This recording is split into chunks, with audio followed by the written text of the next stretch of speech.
नमस्कार दोस्तों, मेरा नाम विक्रम कुमार है और आज आप देख रहे हैं फिजिक्स केमिस्ट्री बायोलॉजी का मिसलेनियस क्वेश्चन। क्या देखने वाले हैं? तो आज आप देख रहे हैं फिजिक्स केमिस्ट्री बायोलॉजी का जो है मिसलेनियस क्वेश्चन। टोटल क्वेश्चनों की संख्या करें तो टोटल इसमें 25 क्वेश्चन करने वाले हैं। इससे पहले हमने जो है 6 वीडियो बना दिए हैं। 25-25 सेट का 6 क्वेश्चन हमने कर दिया है। ठीक है, तो टोटल अगर सभी सेट को मिला लिया जाए तो कितने क्वेश्चन करने वाले हैं मिसलेनियस का अगर बात करें कितने क्वेश्चन हम लोग यहाँ पे करने वाले हैं, तो टोटल जो है 200 क्वेश्चन करने वाले हैं। कितना क्वेश्चन करने वाले हैं? तो 200 क्वेश्चन जो है हम यहाँ पे करने वाले हैं, जिसमें कि 5 में से 6 सेट हो चुका है। तो 6 गुना 25 कर दिया, यानी कि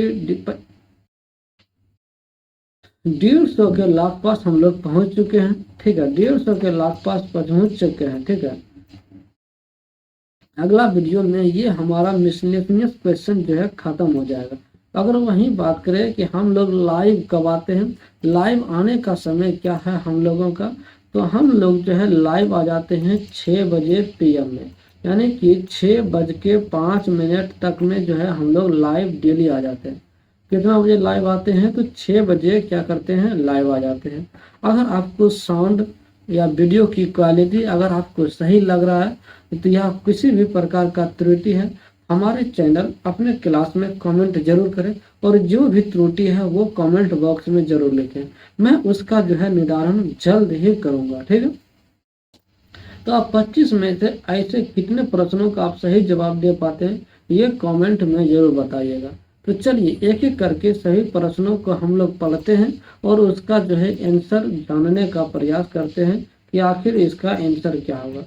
ठीक है, जितने प्रश्नों का आप आंसर जानते होंगे वो आपको कमेंट में बताना है, और जितने क्वेश्चन का आंसर आप नहीं जानते होंगे जब हम इसको डिस्कशन करेंगे तो आपको क्या करना है, इसे नोट्स कर लेना है। ठीक है, ये सभी जो है एग्जाम के रिलेटेड यानी कि NCERT आधारित क्वेश्चन रखा गया है।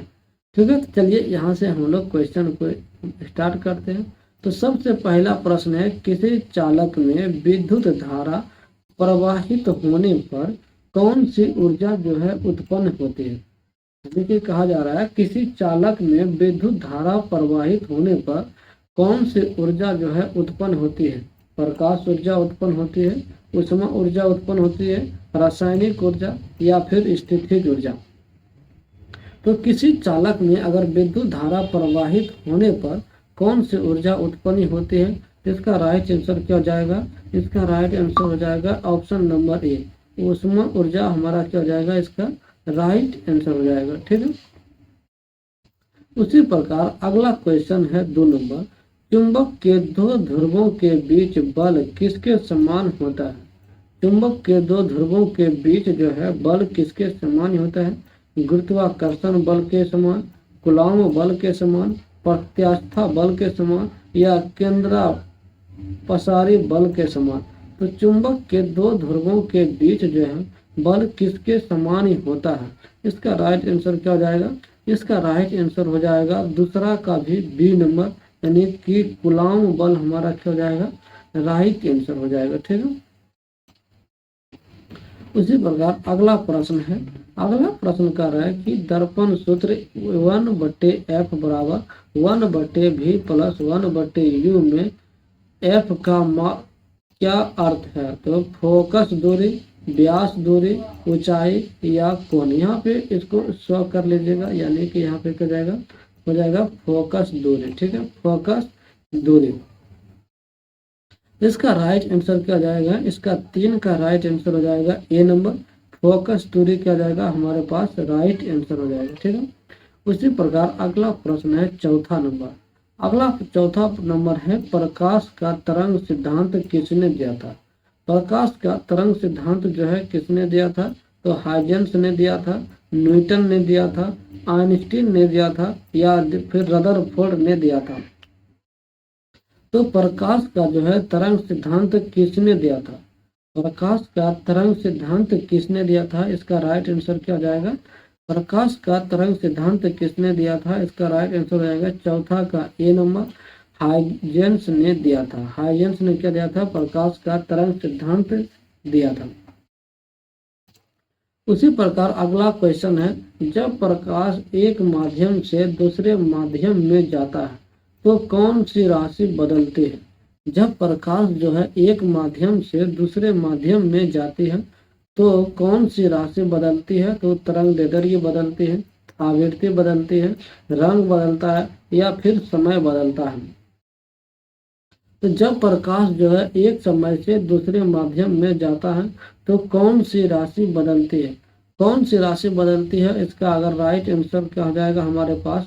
इसका राइट आंसर हो जाएगा ऑप्शन नंबर ए, तरंग दैर्ध्य बदलता है। क्या होता है? तरंग दैर्ध्य बदलता है। ठीक है।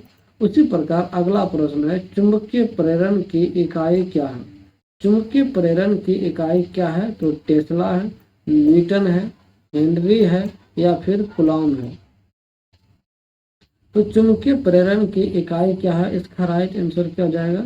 इसका राइट आंसर हो जाएगा छठा का ए नंबर, यानी कि टेस्ला हमारा क्या हो जाएगा? राइट आंसर हो जाएगा। ठीक है। उसी प्रकार अगला प्रश्न है, विद्युत शक्ति का मात्रक क्या है? विद्युत शक्ति का मात्रक क्या है? तो जूल है, वाट है, वोल्ट है या फिर एम्पियर है। विद्युत शक्ति का मात्रक क्या हो जाएगा? राइट आंसर तो 7 का राइट आंसर हो जाएगा बी नंबर, यानी कि वाट हमारा क्या हो जाएगा? राइट आंसर हो जाएगा। वाट हमारा क्या हो जाएगा? राइट आंसर हो जाएगा। ठीक है। उसी प्रकार अगला प्रश्न है, किसी परिपथ में 1 ओम प्रतिरोध और 1 वोल्ट विभवांतर हो तो धारा कितनी होगी? तो धारा कितनी होगी? 1 एम्पियर होगा, 2 एम्पियर होगा या फिर 0.5 एम्पियर होगा या फिर 10 एम्पियर होगा। तो किसी परिपथ में जो है 1 ओम प्रतिरोध और 1 वोल्ट विभवांतर हो तो धारा कितनी होगी? धारा जो है कितनी होगी? तो 8 के ए नंबर क्या हो जाएगा हमारा? राइट आंसर हो जाएगा। 1 एम्पियर हमारा क्या हो जाएगा? राइट आंसर हो जाएगा। ठीक है। उसी प्रकार अगला प्रश्न है, फ्यूज तार में कौन सी विशेषता होनी चाहिए? फ्यूज तार में जो है कौन सी विशेषता होना चाहिए? उच्च गलनांक होना चाहिए, निम्न गलनांक होना चाहिए, उच्च प्रतिरोधकता होना चाहिए या बहुत अधिक मोटाई होना चाहिए। फ्यूज तार में जो है कौन सी विशेषता होना चाहिए? इसका राइट आंसर क्या हो जाएगा? तो 9 नंबर का राइट आंसर हो जाएगा बी नंबर, निम्न गलनांक होना चाहिए। क्या हो जाएगा? निम्न गलनांक होना चाहिए। ठीक है। उसी प्रकार अगला क्वेश्चन है, अगला क्वेश्चन हमारे पास 10 नंबर में क्या है? परमाणु में इलेक्ट्रॉन किस कक्षा में रहते हैं? परमाणु में जो है इलेक्ट्रॉन किस कक्षा में रहते हैं? तो निश्चित ऊर्जा स्तरों में और निश्चित क्षेत्र में या फिर केवल ब्रह्मी स्तर में या फिर नाभिक के साथ या नाभिक के साथ। तो 10 का राइट आंसर क्या हो जाएगा? 10 का राइट आंसर हो जाएगा निश्चित ऊर्जा स्तरों में। क्या हो जाएगा? निश्चित ऊर्जा स्तरों में हमारा राइट आंसर हो जाएगा। उसी प्रकार अगला क्वेश्चन है, किसी अभिक्रिया में द्रव्यमान का संरक्षण किसके अनुसार होता है? किसी अभिक्रिया में द्रव्यमान का संरक्षण जो है किसके अनुसार होता है? वो जो होता है डाल्टन का नियम के द्वारा होता है, लवाबजी का सिद्धांत होता है या फिर एवोगाड्रो का नियम होता है या न्यूटन का सिद्धांत होता है। यह जो है न्यूटन का सिद्धांत होता है। तो इसका राइट आंसर क्या हो जाएगा? इसका राइट आंसर हो जाएगा 11 का बी नंबर, लवाबजी का सिद्धांत हमारा क्या हो जाएगा? राइट आंसर हो जाएगा। ठीक है। उसी प्रकार अगला प्रश्न है, ऑक्सीकरण का अर्थ है, ऑक्सीकरण का अर्थ है इलेक्ट्रॉन का ह्रास होना, इलेक्ट्रॉन का लाभ होना, हाइड्रोजन का ह्रास होना या फिर ऑक्सीजन का ह्रास होना। ऑक्सीजन का अर्थ है, ऑक्सीजन का अर्थ है, इसका राइट आंसर क्या हो जाएगा? 12 का ए नंबर हमारा क्या हो जाएगा? राइट आंसर हो जाएगा इलेक्ट्रॉन का ह्रास होना। इलेक्ट्रॉन का क्या हो जाएगा? ह्रास होना हमारा राइट आंसर हो जाएगा। ठीक है। उसी प्रकार अगला क्वेश्चन है, NH3 का आणविक भार कितना होता है? NH3 का आणविक भार कितना होता है? 15 होता है, 17 होता है, 18 होता है या फिर 20 होता है। तो NH3 का जो है आणविक भार कितना होता है, इसका राइट आंसर क्या हो जाएगा। NH3 का आणविक भार कितना होता है, तो 13 के बी नंबर हमारा क्या हो जाएगा, 17 हमारा राइट आंसर हो जाएगा। ठीक है।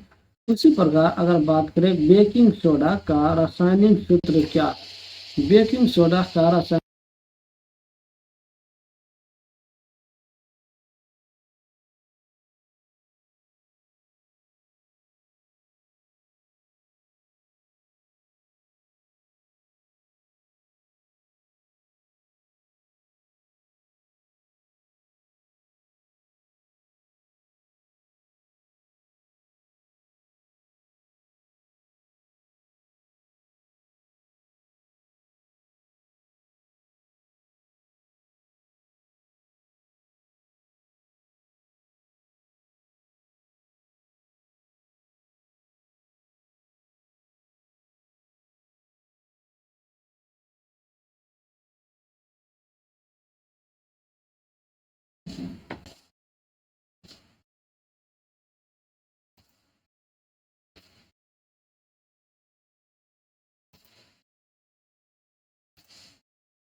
यहाँ से अगर फिर से देखा जाए एक बार, जरा कुछ नेटवर्क इश्यू आ गया था। ठीक है। तो बेकिंग सोडा का रासायनिक सूत्र क्या है, Na2CO3 NaHCO3 NaOH Na2SO4। तो इसका राइट आंसर क्या हो जाएगा, तो बेकिंग सोडा का रासायनिक सूत्र क्या हो जाएगा, 14 का बी नंबर हमारा क्या हो जाएगा, NaHCO3 हमारा क्या हो जाएगा, राइट आंसर हो जाएगा। ठीक है। उसी प्रकार अगला प्रश्न है, किसी अम्ल और क्षार के अभिक्रिया से क्या बनता है, किसी अम्ल और क्षार की अभिक्रिया से क्या बनता है, लवण और जल बनता है, अम्ल और गैस बनता है, धातु बनता है, या फिर कोई नहीं। तो किसी अम्ल और क्षार की अभिक्रिया से क्या बनता है, किसी अम्ल और क्षार की अभिक्रिया से क्या बनता है, तो लवण और जल हमारा क्या हो जाएगा, राइट आंसर हो जाएगा। ठीक है। हाइड्रोजन एक किस प्रकार के गैस है, हाइड्रोजन जो है एक किस प्रकार के गैस है, वो ऑक्सीकारक है, अपचायक है, निष्क्रिय है, या फिर विषैली है। हाइड्रोजन एक किस प्रकार के गैस है, हाइड्रोजन जो है एक किस प्रकार के गैस है, तो 16 नंबर का राइट आंसर क्या हो जाएगा, बी नंबर अपचायक हमारा क्या हो जाएगा, राइट आंसर हो जाएगा। ठीक है। अगला प्रश्न है, लोहा जंग क्यों खाता है, लोहा जो है जंग क्यों खाता है, ऑक्सीजन के कारण, नमी के कारण, ऑक्सीजन और नमी दोनों के कारण, और धूल के कारण।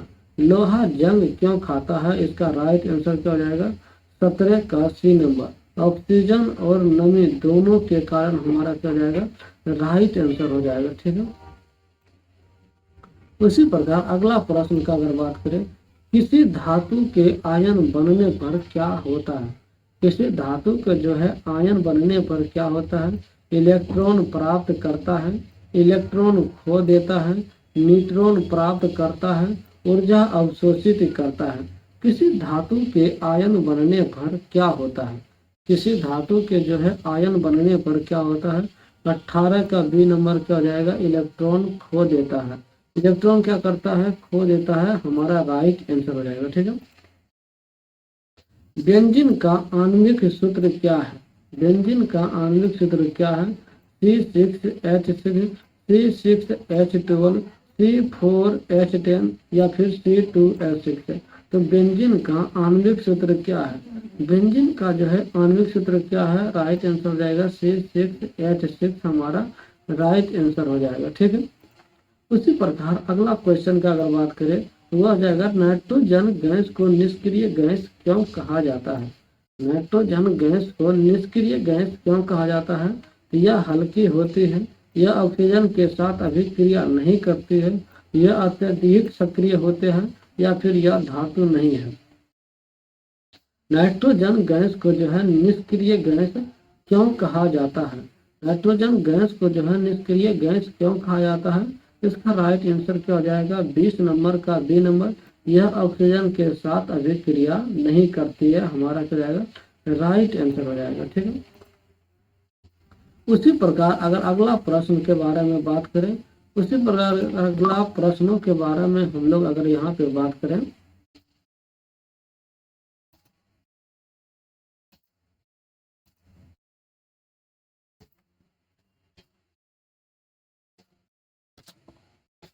यहाँ पे अगर अगला उसी प्रकार अगला क्वेश्चन हमारा यहाँ पे देखिए क्या रहने वाला है। यहाँ पे कह रहा है कि मानव शरीर में कौन सा अंग जो है विष हरण या विष हरण करता है? तो गुर्दा के कारण, यकृत के कारण, फेफड़ा के कारण या फिर फलिया के कारण। मानव शरीर में कौन सा अंग जो है विष हरण करता है? इसका राइट आंसर क्या हो जाएगा? इसका राइट आंसर हो जाएगा 21 नंबर का बी नंबर, यकृत के कारण यानी कि लीवर के कारण। ठीक है, उसी प्रकार अगला प्रश्न है 22 नंबर, हृदय से रक्त को शरीर में पंप करने वाली नलिका कौन सी है? हृदय से रक्त को शरीर में पंप करने वाली नलिका कौन सी है? तो हो जाएगा शिरा हो जाएगा, धमनी हो जाएगा, कोशिका हो जाएगा या फिर कोई भी नहीं, या फिर कोई भी नहीं। तो 22 का क्या हो जाएगा राइट आंसर? 22 का राइट आंसर हो जाएगा बी नंबर, धमनी हमारा क्या हो जाएगा राइट आंसर हो जाएगा। ठीक है, राइट आंसर क्या हो जाएगा? 22 का बी नंबर हमारा राइट आंसर हो जाएगा। ठीक है, उसी प्रकार अगला प्रश्न है, रक्त का द्रव्य भाग क्या कहलाता है? रक्त का द्रव्य भाग हमारा क्या कहलाता है? प्लाज्मा कहलाता है, प्लेटलेट कहलाता है, आरबीसी कहलाता है या फिर डब्ल्यूबीसी कहलाता है। रक्त का द्रव्य भाग क्या कहलाता है? रक्त का जो है द्रव्य भाग क्या कहलाता है? इसका मतलब राइट आंसर हो जाएगा प्लाज्मा हमारा क्या हो जाएगा राइट आंसर हो जाएगा। ठीक है, उसी प्रकार अगला प्रश्न है, मानव शरीर में श्वसन तंत्र का प्रमुख अंग कौन सा है? मानव शरीर में श्वसन तंत्र का प्रमुख अंग कौन सा है? हृदय है, फेफड़ा है, यकृत है या फिर किडनी है। तो मानव शरीर में श्वसन तंत्र का प्रमुख अंग कौन सा है? 24 का राइट आंसर क्या हो जाएगा? 24 का राइट आंसर हो जाएगा बी नंबर, फेफड़ा हमारा राइट आंसर हो जाएगा। ठीक है, उसी प्रकार अगला प्रश्न है, प्रकाश संश्लेषण की प्रक्रिया किस गैस के उत्सर्जन से पूर्ण होती है? प्रकाश संश्लेषण की प्रक्रिया किस गैस के उत्सर्जन से पूर्ण होती है? CO2, N2, O2 या फिर H2। तो प्रकाश संश्लेषण की प्रक्रिया जो है किस गैस के कारण उत्सर्जन होते हैं? तो इसका राइट आंसर हो जाएगा ऑक्सीजन यानी कि O2। उम्मीद करते हैं कि अभी तक आपने 25 क्वेश्चन को देखा होगा और लास्ट तक आपने देखा। तो आपको ये वीडियो हमारा कैसा लगा ये जरूर बताएं और 6 बजे कल फिर से जुड़ना ना भूलें। 6 बजे कल जो है फिर से जुड़ना ना भूलें। मिलते हैं अगले वीडियो में, जब तक के लिए धन्यवाद। अपने दोस्तों में शेयर करें। जय हिंद, जय भारत।